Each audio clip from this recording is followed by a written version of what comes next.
everyone, today's overview and review video is on Dog Park.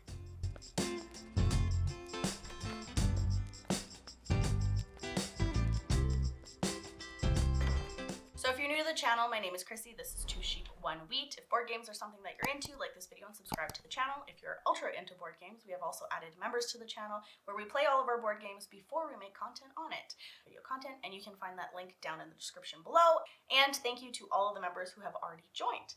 So Dog Park was sent to me by Birdwood Games, so thank you to them very much for sending this to me so that I can review it for everybody at home. So basically we're at a dog park. There's a lot of dog cards in this game. So let's go ahead and take a look at the table and see what all the components are in the game. So we obviously have this main board here. A lot's going on this board, but we have our dog cards right here. We have our breed expert cards right here. So these are basically what we're going to be scoring at the end of the game. Whichever player has the most of said breed will get the victory points that's on the side of it. And you'll be able to track your score points, your reputation tracker, which is of course a dog. And we also have walkers in the game, which is these right here. These are going to go through the park. We also have location bonus cards. This is just going to be a setup for each round. There are 4 rounds in the game. After each round, hopefully you'll be able to score off of some of the forecast cards, which are these cards. We also have a bunch of resources here. We have these dog collars, which are basically our dogs that we're going to be taking for a walk. They're going to be leashed up or collared up, I guess. And then we have sticks, we have balls, we have treats, and we have toys. And then we also have these other tokens here, which this one is a reputation token. This one is a swap token. We'll get to what that is. And this is a scout token, which again, we will get to what that is. We also have this X token here. So whenever you're setting up this card, you're basically going to find where it is associated. This is basically not a spot that is there at all. And then it also wants a token right here. As long as it's not an X token, it's going to be added to it. And then the last one would be this one right here. So these also could be treats. If you go further into it, we could add a ball like right here. Once at the end of the round, you're going to go through a new one of these. So everything is going to come off from the first one and you'll add what's from the second one, basically. We also have the first player token. We have some player aids. We have 2 objective cards, which is part of setup 2. You're going to pick which one you want to do. There's an experience one and there is a standard one. One's going to get you, I do believe all of them are 7 points, and then the standard ones are 3 points. So whichever you think that you'll be able to do, you choose that one and you get rid of the other one. Everyone's going to get a player board in their color. This is a blue leash, and I did pick this up. This is an offer dial, and this pretty much is associated whenever at the beginning of your beginning of the turn you're going to be selecting dogs, and it has to do with that. And so at the beginning of the turn, whenever you collect dogs, they're going to go at the bottom of your board, which is called the kennel. When they go for walks, they're going to be placed up here. So that was pretty much the components in the game, and also a little bit of the setup. Along with setup, each player is going to start off with some resources. They're all the same resources for everybody. So now let's go ahead and go into the rounds and all the actions that's going to take place, because everything takes place in order in this game. So the first round is recruiting, which are the dogs down at the bottom of the board. You're going to use your dial, and you're going to basically bet your victory points, because if somebody else goes on the same spot, then you're basically going to be battling over who's going to collect the dogs. So whoever is in turn order and has the highest is the person who's going to be collecting the dogs. If you don't really care, you can just pick one, and then if somebody else has a higher number that they bet on a specific dog, then you would have the choice of another dog. And I will say, in a 2-player game, there is a auto dog walker that you play with, so it's actually going to be a 3-player game. Those rules are a little bit different. The auto walker is going to always choose the breed that's highest on the expert level, because they want to collect the points. Obviously, they don't collect the points because they're not an actual player, but that is how the way that the auto walker works. In case of a 3 or 4-player game, then you don't play with an auto walker. So when choosing which dog you actually want, you want to go by your objective cards, depending if there's specific breeds on here or not. You also want to go by what resources that you have to be able to pay for the dog. So once you recruit them, which would be, let's just bet 1 victory point, we'll place it down, we'll wait till everybody goes. Hound is pretty high up on the expert breed, so let's go here. We're going to bet our 1 victory point, and then we'll decrease our victory score, and then we will take it. Now this is going to go into the kennel, and they just go down at the bottom of your board. Once everybody else is gone, doesn't matter at what player count you're playing with. If you're playing with 4, that's going to be an extra card here. All the cards are always going to be gone for you, so then you get to place out new cards out, and then you're going to do it again. So everybody's going to do it 2 times. You're always going to be collecting 2 dogs. I shuffled this deck, but let's just say we wanted to go with this one as well. Or, you know what, let's go with this one because of the resources that we'll have left over from the hound. So let's say we're going to go with this one. So now that is the end of recruitment. Now we're going to go to the selection phase, which is which dog we want to take on for a walk. You can have up to 3 dogs as long as you can pay the cost for them. In this case, I can pay the cost for both of these. Now, once they come up here, these are now going for a walk, and you're going to be adding leashes or collars to them, and they just go on top of it. Now, some of the objective cards are going to be based off of how many you have of these, or how many dogs that have them on them. So these are the 2 that I'm taking for a walk. It's going to cost me both of my sticks, both of my balls, and it's going to cost me the treat. So then you would just place it back, and now we're going for a walk. These cards do have abilities down at the bottom. Go fetch, so this one, whenever you're walking the dog, whenever you gain 1 or more toy, then you're able to gain a stick too. This one is playmate, so when I'm walking the dog, whenever you gain 1 or more bone, you'll be able to swap dogs. So I'll get to what all of these actions are, but this one would allow you to do this action whenever you gain a treat. So now these are all walking. We can have other people here. I'll just stand them up so that you can see a little bit better. So in turn order, again, if you're playing with 2 players, you'll have to roll the die to see how many the auto walker is going to move up in spaces. One thing with these spaces is if somebody's already there and you really want that specific location, you're going to have to decrease in your victory points as well. So these are basically you're collecting the resources. These ones here, because we placed that from the location bonus from the previous one here. Let's remove that. You'd be able to collect a victory point if you landed on this spot, and you would also be able to do this action. This is a scout action, so basically, let's just replace this. So at all times, all 3 of these cards are going to be shown because you'll be able to do, like this card, this token will allow you to swap dogs.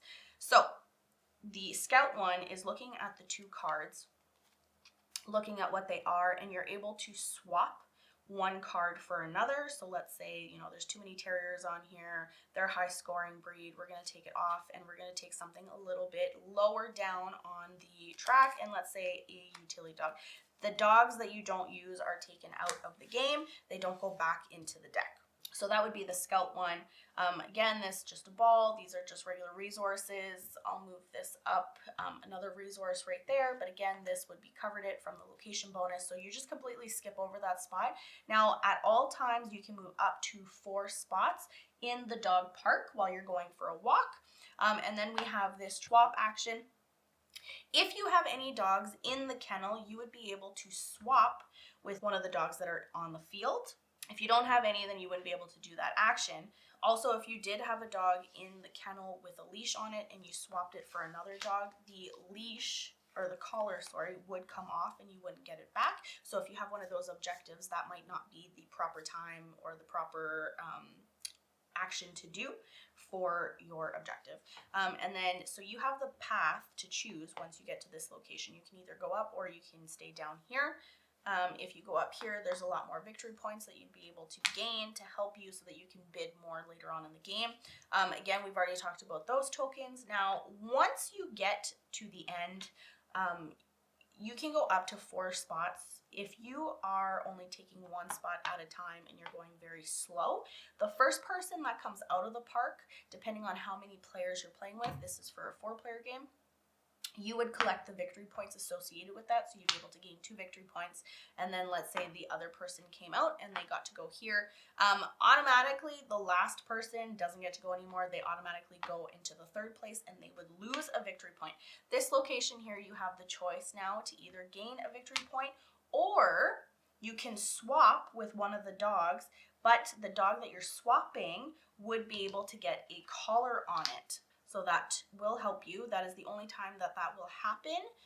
is if you come into the second or third spot here, depending on how many players you're playing with. Now, while you're going through all of these actions, we have an action tracker here, or round tracker, I suppose. So we recruited at the beginning, then we did our selecting for our dogs, and then we did our walk. So once you do that, and we also have to keep in mind of the forecast cards up here too. So this one for the round that we're in says that this round, whenever you swap, you get to place a leash. You get to place a collar on the newly acquired dog. So at the beginning, whenever we did it, when we stopped at this location, we would have been able to do it by placing the collar on the dog. For the second round, during selection, when you place a pastoral dog on your lead, you may place another dog without paying the walking cost. So as long as you have one of these dogs, you would be able to place another one. This is potentially come in handy if you get a high card that you don't actually have the means to pay for it. You'd still be able to play it during the second round for this one. There are a bunch of these different cards, so they are shuffled and placed out at random. For the third round, during your home time, gain 3 victory points for each toy dog in your kennel or on your lead. I'll talk about that in just a minute. The fourth round here, during home time, gain 1 victory point and 1 resource, for whichever resource that you want, for each working dog in your kennel or in your lead. So working dog would be the orange ones. So now home time. So once we've got to the end, our leaving bonus, now we're going to move over to home time. So home time, however many dogs that you took on a walk, you're going to be scoring 2 victory points for each. So in this case, it would be 4 points, 1, 2, 3, 4. If we were in the third round and I had a toy dog in my lead or in my kennel, I would be able to score 3 victory points for each of those. So once that's all done, your dogs come down, they go back into the kennel because now they're all pooped out, they're tired. Your walkers come back over here. This has stayed the same unless you swap dogs or anything. So these are the dogs that you're going to be recruiting for now for the second one. So we're going to go into recruiting. And basically, you're going to do the whole thing all over again, and the first player token gets placed to the next player, and now they're the starting player. So once you've gotten to the end of the fourth round, then the game is done, and you're going to calculate all of your victory points, and whoever has the most victory points at the end of the game is the player who has won the game, who is the best dog walker. So whenever you are scoring this game, there is a notepad, you're going to be scoring the different breeds. So each player has to go through who has the most of each breed. Whoever does is going to gain the victory points that's associated with that. You're also going to be scoring victory points off of the dogs that you've selected, because some of them, if you have any resources left over, or if you have certain types of dogs in your kennel, depending on what the cards say, you're going to be scoring victory points off of that as well. And whatever the track is already on is what you're going to be scoring as well. And then you're going to be scoring your objective cards too, whichever one that you have selected, whether it's experienced or the standard one. So for my 2 that I have a walked kennel. So during the final scoring, gain 3 victory points if you have leashes, collars on at least 6 different dogs. We didn't actually go through a game. I only have 2 dogs, but you will definitely have, that one is pretty easy to get.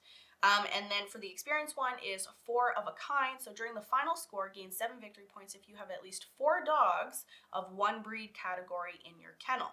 So if you have at least 4 of the same types of dogs, then you would be able to gain the 7 victory points for that. So once you've collected all of those points, calculated them all, then whoever has the most victory points is the best dog walker.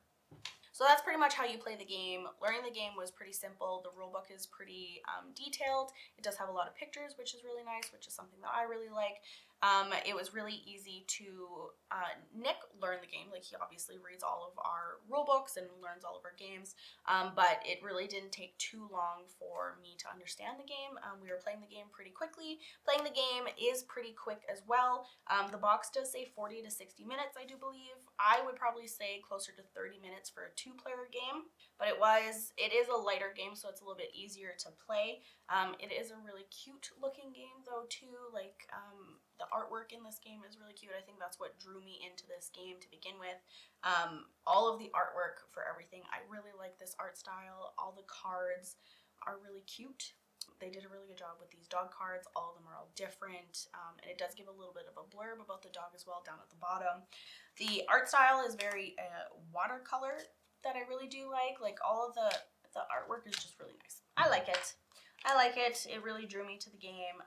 Like that all of you have to pay the resources, but then it also gives you the benefit down at the bottom of the card too. So you kind of need to pay attention to that to make sure whatever dogs that you're bringing to lead to the dog park, that you make sure that you pay attention to what the little blurb is here down at the bottom to make sure that you're collecting as many treats and victory points and whatever. Oh, and then I didn't mention either that if you have 5 resources left at the end of the game, for every 5 resources, it's going to be 1 extra victory point for you as well. So paying attention to these ones, getting some of those cards that will gain you extra resources whenever you gain another type of resource, then those aren't too bad either for in that case. Plus that'll allow you to get some of the more expensive dogs, and they always have better benefits anyway. But yeah, and then theme for this, you're definitely like taking dogs for the walk. You're putting them on a leash, like even this, you're walking, right? I would say theme-wise, like for me, I think theme is there. You're selecting the dogs. You're selecting cards. You are bringing them up, like maybe not necessarily like between the kennel and bringing them to lead, but definitely it looks like you're taking your dog through the park and you're either giving them these things or you're finding them these things. I wouldn't suggest letting your dog find toys and then bringing them home, or treats, or eating anything in a park, but I think that this game did a pretty good job at theme-wise, collecting the dogs, taking them for walks, and then, yeah, I think theme is there for me. I wouldn't say it's like a huge theme, but it's a little there for me. And then, so components with the game too. So obviously this, I was sent the retail version of this game, and to me, like, that is enough. I don't think that I need a like Kickstarter edition or like a deluxe edition. I was pretty content with this game being the regular retail version. It came with these containers for the resources. There is another one as well. The only real punch-out tokens are the leashes, which, whatever. I don't know how else you would implement a leash on a dog, so that's totally fine for me. Wooden bits for me is a bonus. This little reel too that you have to put together, yeah, all wooden bits. The little bird flying through the sky, which is pretty cute too. The whole forecast thing for me, I don't think came across as forecasty. I think they might have just done that because it's in the sky and then the bird flying over top of it, which I thought was pretty clever, and calling these forecast cards. But I didn't think that the forecast cards had anything to do with forecast. So there's that. This cute little first player token too, little doghouse, which I thought was pretty cute. And then of course all of our dogs. There's a couple other ones, and then the die. Like for the retail, like I think that this is pretty good. Like I wouldn't need the deluxeified version for this. Not really. Overall, my thoughts on the game is that it is a little bit of a lighter game, which isn't our typical game, but it is really cute, and it's definitely kind of one of those family games. It's something that we're going to be able to bring out for family that comes over, that we can play with, who aren't necessarily into board games. Plus, it's really cute, and I think that helps a lot of people play who aren't into board games. So anyways, that is my overview and review on Dog Park. And again, thank you to Birdwood Games for sending this game to me so that I can review it for you guys. So I hope you enjoyed the video, and I will catch you next time.